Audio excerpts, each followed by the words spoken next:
tudo bem? Vamos estar dando início agora ao nosso AVA da segunda unidade, onde vamos tratar sobre o assunto mamografia.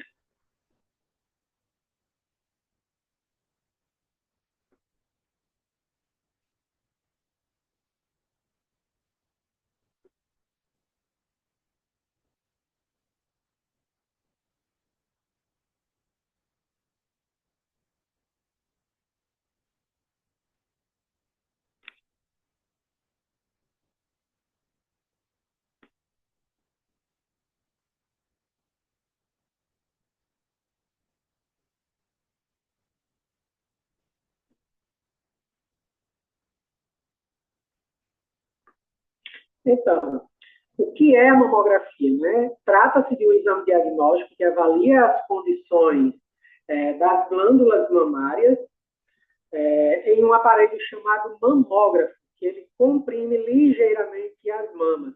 Então, essa pressão durante o processo do exame, ele tem por objetivo expor as mulheres à radiação pelo menor tempo possível e, assim, obter resultados de alta qualidade. Bem mais na frente, nós vamos estar vendo a importância dessa compressão, né, que é feito na mama durante a realização do exame, para que nós possamos obter uma melhor qualidade de imagem e que o paciente ele não venha a ser preciso se submeter a realizar novamente o exame, né, para que não seja preciso repetir. Tá? A imagem radiográfica da mama ela é produzida através de um mamógrafo, né, um aparelho bastante. Hoje nós utilizamos mais os aparelhos digitais, né? Nós vamos passar aqui durante a nossa aula por todas as gerações dos mamógrafos, conhecendo um pouco também de cada um, tá bom? E vamos entender agora um pouco sobre a mamografia, né? É um exame radiológico para avaliação das mamas, feita com um aparelho de raio-x, chamado mamógrafo. Ele pode identificar lesões benignas e cancerígenas, que geralmente se apresentam como nódulos, cistos ou calcificações. Então, esse exame de diagnóstico ele tem por objetivo avaliar as condições das glândulas mamárias em um aparelho chamado mamógrafo, que comprime ligeiramente as mamas. Essa compressão durante o processo ele tem por objetivo de expor a paciente à radiação pelo menor tempo possível e assim obter resultados de alta qualidade. Então, o peso da compressão adequado para o exame ele varia de 11 a 18 quilos, né, de acordo com a portaria 453 de 1998. Então, esse exame ele é usado para a detecção precoce do câncer de mama, antes mesmo de ser identificado clinicamente por meio de apalpação. Então, em um estudo feito com 133.065 mulheres, durante quase 3 décadas, mostrou que a mamografia regular ela pode reduzir em 30% as mortes por câncer de mama. Então, a principal indicação da mamografia é para o rastreamento do câncer de mama. E, nesse caso, a mamografia ela deve começar a ser feita a partir dos 40 anos, anualmente, para mulheres da população geral. Porém, para aquelas que possuem casos de câncer de mama na família, em parentes de primeiro grau, como mãe, irmã ou filha, o risco de câncer de mama ele pode ser maior que o da população geral. A mamografia, porém, não é recomendada antes dos 25 anos, porque a mama ela é mais suscetível à radiação nessa faixa etária. Então, mesmo mulheres que tiveram casos familiares muito cedo, aos 30 anos, por exemplo, elas devem esperar até os 25 para fazer a primeira mamografia. Antes disso, a indicação nesse caso são somente a ultrassonografia. A mamografia também é indicada para fins de diagnósticos como na avaliação de alguma queixa clínica, como dor, presença de nódulo palpável ou alterações na mama, na aparência da mama. A avaliação de alteração ela é encontrada em outros exames diagnósticos por imagem, como a ultrassonografia. Sendo que não é indicado somente para mulheres, né? Os homens também eles podem ter câncer de mama, né? Vários estudos mostram que que em cada 100 mulheres com câncer, um homem poderá ter a doença. Então, por isso, a mamografia ela pode ser usada também na avaliação da mama masculina, ou no aumento de volume denominado de ginecomastia, ou presença de nódulos palpáveis, né? A principal indicação da mamografia é para o rastreamento do câncer de mama em homens e mulheres. A mamografia ele é o principal exame para avaliação do câncer de mama, né? É usado raio-x, né? Tem uma baixa radiação, então ela pode ser feita em pacientes grávidas com proteção, né, das gônadas, né, de chumbo. A compressão adequada ela é necessária para uma boa avaliação do exame e é realizada em duas incidências, né, em 2 ângulos de visão da mama. Essa compressão ela é bastante importante para que nós tenhamos a dissociação de tecidos, ou seja, uma maior área para visualização desses tecidos. Contudo, quando fazemos esse tipo de desassociação de tecidos, nós temos uma redução, né, na dose de radiação, né, podendo aumentar o contraste dessa imagem e obtermos bem mais detalhes, né? Temos uma imagem mais detalhada. Para que isso aconteça, é preciso fazer essa compressão para que tenha a imobilização da paciente, né? Para que ela mama fique imobilizada. E para isso também reduzirmos os artefatos, né? Que muitas vezes são adquiridas por movimentos na hora da realização do exame. Então, para que nós tenhamos uma boa imagem, né, nós precisamos ter a dissociação de tecidos, imobilizarmos o paciente de forma correta para termos uma redução de dose, né, aumentando o contraste, tendo assim uma redução de artefatos de movimento e termos uma imagem bem mais detalhada. Né? Passando agora para um pouco da história da mamografia, né? Em 1913, Albert Salomon, um cirurgião alemão, ele apontou para a necessidade de fazer radiografia mamária. Então, ele radiografou somente peças cirúrgicas, né? Obtidas de cirurgias de mastectomia, e encontrou pequenos pontos denominados de microcalcificações, observando também a disseminação tumoral para os linfonodos axilares.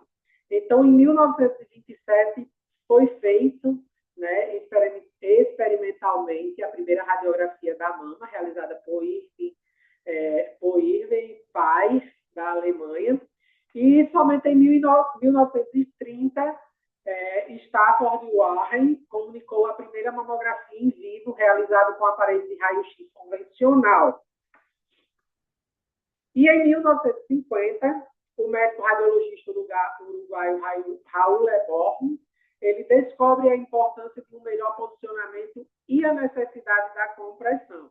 Então, ele concluiu que, comprimindo-se a mama, ele resultava em uma melhor qualidade da imagem. Então, foi o primeiro médico a associar câncer de mama a microcalcificações ao encontrá-las em 30% de uma quantidade de casos radiográficos.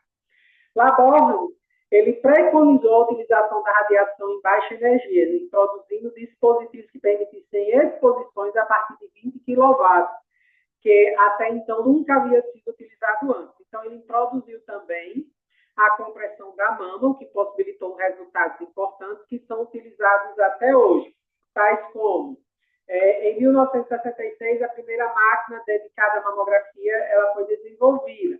Então, até então, as imagens mamográficas eram produzidas por máquinas convencionais. Então, o paciente ele era muito exposto à radiação, né? Daí, né, surgiram a primeira geração, né, de mamógrafos, né, que foram esses mamógrafos tradicionais, né, que passou a ser desenvolvido também com uma ampola de molibdênio.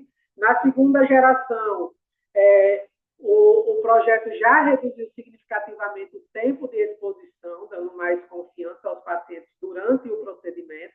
Então, esse modelo ele possuía 2 pontos focais, sendo produzido inicialmente pela empresa RS, né, subsidiária da Pfizer nos Estados Unidos, que era um aparelho bem grande, né, onde tinha um painel de controle bem exacerbado, né, onde nós tínhamos o tubo, o colimador, né, nada diferente de um tradicional do digital, no computadorizado, né, na realidade. E em 1984, a CGR lançou um tubo de raio-x para mamografia com microfoco e alta corrente elétrica, permitindo projeções ampliadas, como maior distância foco-pele, né, tendo assim uma melhor definição geométrica e maior contraste devido à redução da radiação espalhada que atingia o filme radiográfico. Em 1987, quase no final dessa década, vários outros desafios ajudaram a formar a história da mamografia, né? A GE, ela comprou a CGR em 1987 e começou a liderar projetos de aprimoramento, incluindo um componente acessório para a biópsia de mama. E em 1992, segundo o projeto de Gabai, foi apresentado um aparelho que passou a ser considerado o precursor da terceira e mais atual geração de mamógrafos, que daí surgiu os mamógrafos de terceira geração, né, que são os equipamentos utilizados até hoje, possuem alvos de diferentes materiais, como molibdênio, ródio, tungstênio, e filtrações adicionais que ajudam a produzir um feixe mais homogêneo, diminuindo a dose no paciente e produzindo uma imagem com maior contraste.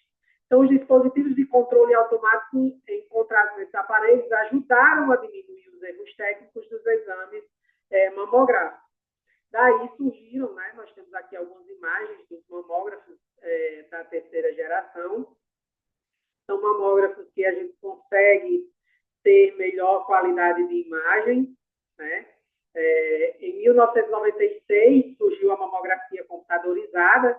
Em 98 foi desenvolvido um cassete único, ou seja, não precisava estar trocando os filmes, né? Em um único cassete a gente consegue fazer várias imagens. E em 2000 surgiu a mamografia digital, né, onde não precisa mais ser usado esses cassetes. Na aquisição do exame, na hora da realização do exame, nós já podemos fazer a aquisição das imagens e já realizarmos todas as correções que precisam ser feitas nas imagens, sem precisar que o paciente seja submetido à repetição desses exames, né? Falando um pouco sobre a história da mamografia no Brasil, agora, o estudante de medicina João Carlos Sampaio Góes, ele foi para a França e estudou durante 3 meses com Charles Gross e se tornou o primeiro técnico em mamografia no Brasil. Então, ele conseguiu transmitir seus conhecimentos das técnicas de raio-x e juntos eles disseminaram a mamografia no Brasil. Em 1979, os médicos João Sampaio e João Carlos Sampaio Góes escreveram um atlas, né, diagnóstico radiológico das doenças de mama, que ainda hoje é adotado nos cursos de especialização em mastologia no país. Então, a tecnologia da mamografia ela desenvolveu-se muito desde quando os cientistas descobriram que, basicamente, um tripé apoiando uma câmera especial de raio-x. Então, assim foi criada a primeira máquina projetada especificamente para produzir mamografias, e hoje a indústria de equipamentos médicos torna realidade o conceito de transmissão de mamografias digitais por via satélite para médicos em localidades distantes do mundo. A mamografia no Brasil ela está intimamente associada ao Instituto Brasileiro de Controle de Câncer. Então, em 1971, eles trouxeram o primeiro mamógrafo para o Brasil, um equipamento que protagonizou uma das maiores conquistas da mastologia no país na luta contra o câncer de mama. Esse mamógrafo ele é composto por um tubo de raio-x, né, sistemas receptores de imagem. Temos lá o book, a bandeja, o tubo e o pedal, né? Aqui nós temos uma imagem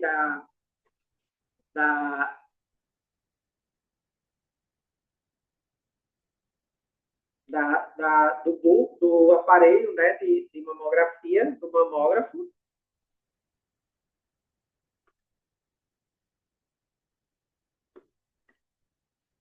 E aqui passar um pouco sobre todos os aparelhos, desde a primeira geração até a geração atual.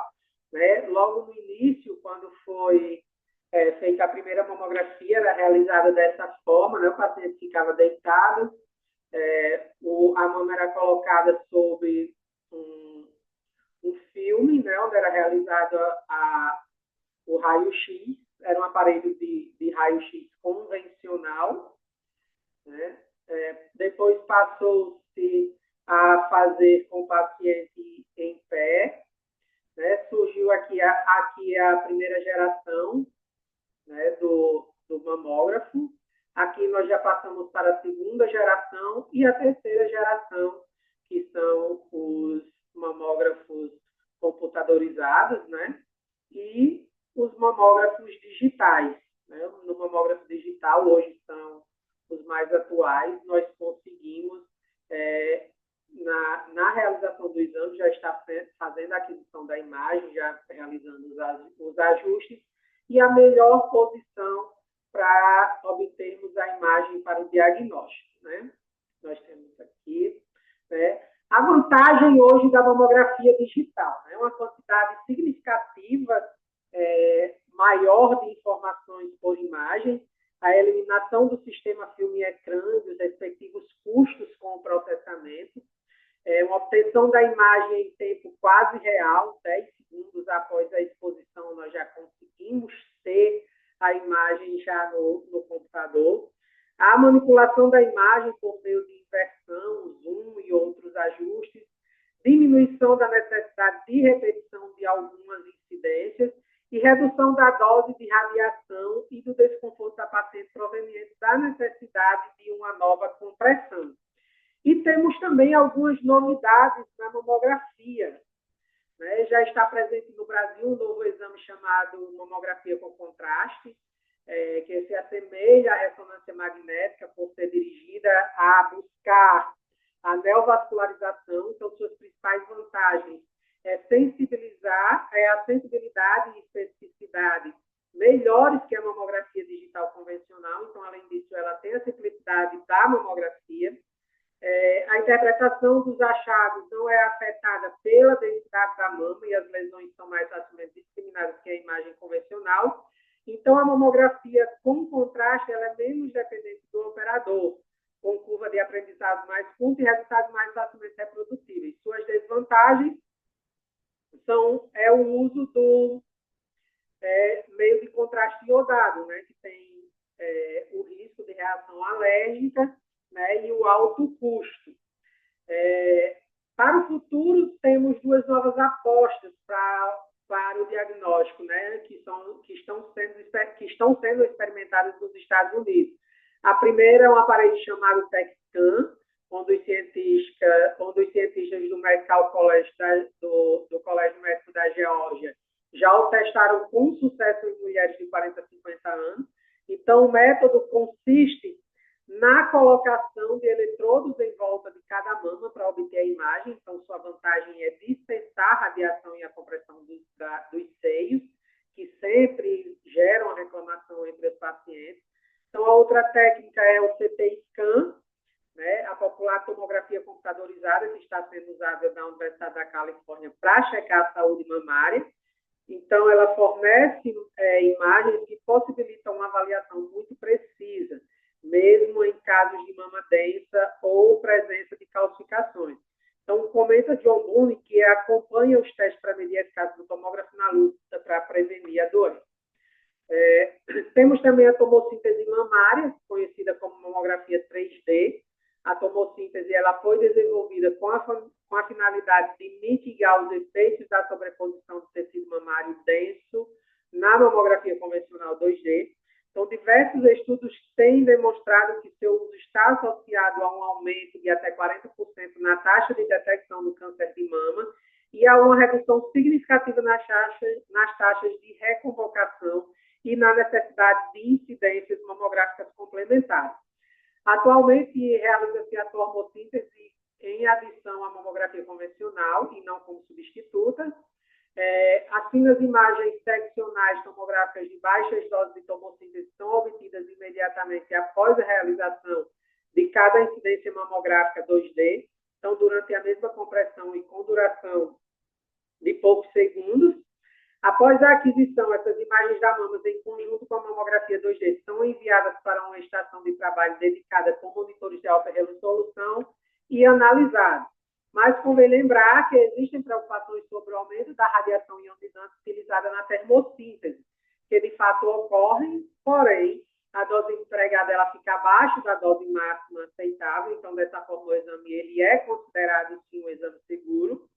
Então, a tomossíntese ela está potencialmente indicada para rastreamento do câncer de mama em mulheres com ou sem alto risco para a doença, seguindo o que já se preconiza para a mamografia 2D, ou como método diagnóstico nas mulheres com sintomas clínicos, achados palpatórios ou dúvidas encontradas no exame convencional. Então, nas pacientes de alto risco, contudo, o novo exame ele não substitui a ressonância magnética quando houver indicação da mesma. No exame de rotina, na termossíntese mamária, no exame de rotina de paciente do sexo feminino de 40 anos, com antecedentes, nós temos aqui um exame de termossíntese, e um exame de rotina de uma paciente do sexo feminino de 40 anos, com antecedente pessoal de biópsia em ambas as mamas, com resultado benigno. Então, mamografia digital convencional, nós temos aqui na imagem A, que nós conseguimos ver o nódulo, calcificação grosseira, e já na mamografia 3D nós conseguimos ver o nódulo especulado com centro radiotransparente na junção dos quadrantes superiores, caracterizado na imagem convencional, vendo um resultado bem cicatrizado, vendo um resultado cicatrizado, aqui na imagem. Tem mais, aqui nós temos a tomografia, a termossíntese, e aqui nós temos uma 2D.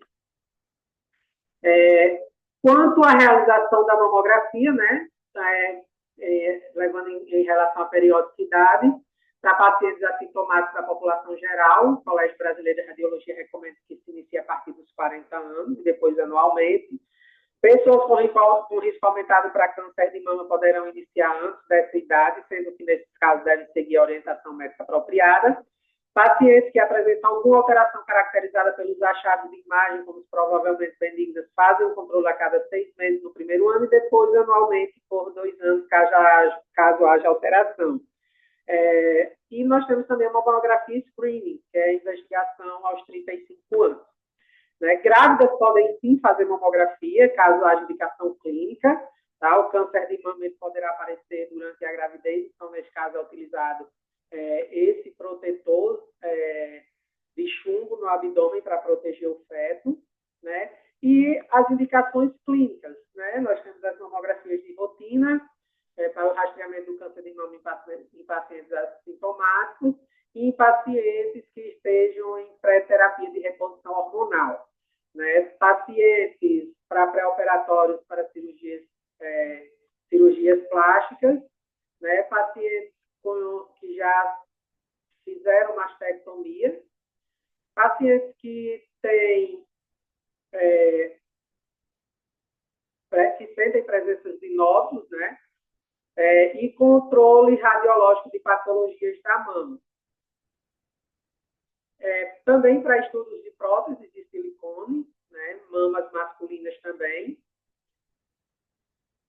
para verificarmos posições de próteses, posições das próteses, às vezes as próteses elas se deslocam, então é realizado a mamografia para avaliação da prótese de silicone. E nada menos importante do que a anamnese, tá? A anamnese, como todos nós já sabemos, é a entrevista com o paciente, ela deve ser bem elaborada e também bem realizada. A paciente, geralmente, ela não chega muito satisfeita para a realização de uma mamografia, Por quê? Porque ela vem com medo, tem dúvida, muitas vezes irritabilidade, e muitas vezes o paciente ele já vem com algum diagnóstico ou pré-diagnóstico de alguma doença, muitas vezes do câncer de mama, que é bastante estressante.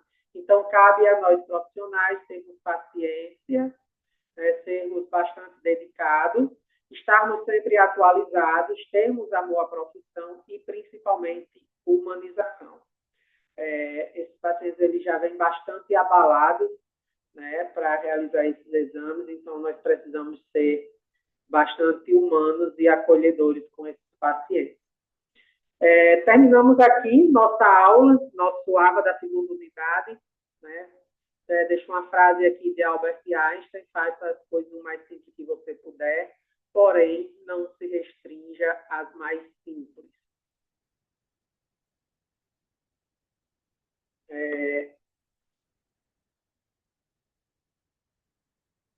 Terminamos aqui nossa aula, né, da nossa trilha, da nossa segunda unidade.